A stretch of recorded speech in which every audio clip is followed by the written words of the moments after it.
Your brain is the most powerful weapon in the world. Once you put away your phones and your computers and all that we have nowadays, that's great. We're up to date.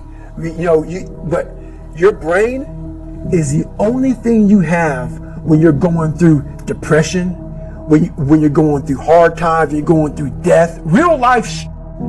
You can't Google that, man. You're alone. You're alone. You may have a shrink you're going to, you may have a best friend you're going to, but there's 24 hours in the day where you're alone in this brain. And your brain is talking to you in all kind of ways. And it wants to control you and pull you in these different pockets. If you can't control your own brain and your brain controls you, you got to tell your brain where you want to go and how you want to go and how you want to get there. You got to control it. If not, it's over.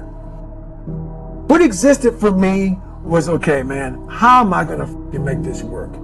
And all I knew back then was hard work. The only way anything gets accomplished. That's all I heard back in those days. You gotta work hard. You gotta work hard. I'm not getting I can't get this paragraph. I can't remember what the f***'s in this paragraph to pass this test to get in the military. Read it again. Still not getting it. Read it again. But if not getting it, write it out. And that's how I started learning. Okay, well, I gotta write out everything I do. And then write it out again. And write it out again. And guess what happened? I got it. I can't swim. I'm negative buoyant. Go back again. I can't swim. Go back again. Go back again. Go back again. I got it. I realized if I keep going back and going back and going back until this just becomes, your mind will say, okay, we're going to figure it out, because he is not going to stop. It's not like I'm going to try one more time. No. It's just like alarm clock goes off, boop, we're going back. I can't read right, we're going back. I gave myself no way out, and my mind realized that. They said, okay, we're going to adapt and overcome now. Like a lot of people say, trying hard. Your mind knows, man. It knows this guy's bullshitting me, man. This guy's lying. There's no truth behind it. When I was in Navy SEAL training, people go, how were you there for 18 months? The program was only 6 months long. You were in 3 hell weeks in 1 year. No one's ever done that. How did you do that? I talk about the new norm. When I lived in a $7 a month place when I was growing up for a short period of time, I loved it. I didn't know any different. That was my norm. Once we moved out of that place, we moved to a $236 a month place. I was like, I never want to go back to that little piece of shit. But if you go back to that $7 a month place and you realize this is where I live, this is all I got, your mind says, roger that, this is home.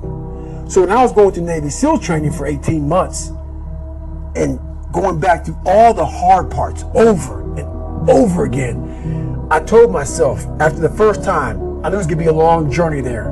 My body was breaking down. It was just how it was going on. I said, you know what? This is my new norm. So my mind said, it's like going to work. Like you go to work, you put your suit and tie on. I go into suffering every day. Every day, suffering, being broken, duct taping my feet up, stress fractures, shin splits, being broken. This is my new norm. And your mind says, if we're not broken, this ain't normal. We gotta be broken. So then your mind starts to get tougher and tougher and more counts. People, how'd you run on broken feet? Broken shins. My mind knew this is how we operate. We're in Navy SEAL training. This is what we are. I became hell. And that became my new norm. I gave myself no way out. There was nothing outside these walls of hell. Nothing. I loved God, but for a short period of time, I became the devil, because that was hell. I became the boss, the owner, the CEO of Navy SEAL training. That was my mindset. And that's how you get through things. You immerse yourself in wherever it is, and you become that. You become that and give yourself no way out. When I was 297 pounds and I was fat as hell trying to be a Navy SEAL, the scariest thing in the world to me, even to this day, was that could have been the rest of my life. I thought then I was trying hard. That's the scariest thing in the world. I thought then 297 pound, working for Ecolab, spraying for cockroaches, making $1,000 a month.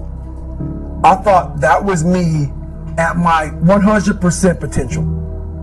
Come to find out, a few years later, I wasn't anywhere near that. 106 pounds less, graduated Navy SEAL training, went on to do all these other things. Looking back on that, that was me trying hard. That's why people got to understand what is in us. We have no idea until we start trying hard. And I mean really trying hard, where you're obsessed with, hey, this is my new norm. My new norm is that, wow, this isn't always fun. It's not always meant to be fun. And that's when you know you're trying hard. People hear my story and think this guy is sadistic. I realized how the brain works. I figured out how the brain works. I'm a scared kid, and that's what gives me so much power. I had no foundation, and I built this off of just researching the mind. The feeling you get is basically invincibility. You realize that you can't do it all the time. When you need to do it, I know I can go to a place that I can live in. And when you know that you can run on broken legs and you can do certain things that a lot of people can do, but they're not willing to do, this power, this sympathetic nervous system of fight or flight, and you're fighting, it gives you this charge of energy of when you're sitting there at 3:30, 4 o'clock in the morning and you're duct taping your feet up because they're broken, and you're doing it by yourself, and you're going through arguably one of the hardest training in the world. And these guys, most of them are healthy, and you're going through it broken, and you're already at a disadvantage, but you're still there. You can feed into that and tap into that for a lot of power. But if you look at it, well, I'm broken, man. I'm not going to make it. But if you look at it as, man, I'm broken and I'm still here. And I'm fighting, and I'm going to find a way to get through this because I have no other place to go. It gives you a lot of power. When things start to suck really, really bad, my brain and a lot of people's brain, they don't go to your dad beating you up. Your brain says, we gotta get the out of here. This is miserable. So anger goes away a lot of times when you're suffering because your brain just says, we gotta run, we gotta go. So that anger is not popping up saying, oh, I'm gonna show them, I'm gonna show those people. No, there has to be a much deeper. When I say deeper, it has to be down to mineral soil. It has to be down to that nice mineral soil where nothing can burn. You can't burn dirt. So it has to be down that low that literally is something in you that's at the core of your soul. But you don't find it unless you spend a lot of time with what you want to be in life. I can't give that to you. Right. You can't give it to somebody. When you find your true passion in life, and my passion for me wasn't like, oh, I want to be, I don't give a Navy SEALs, Army, I don't give a shit. I want to serve my country. I want to be someone that I'm proud of.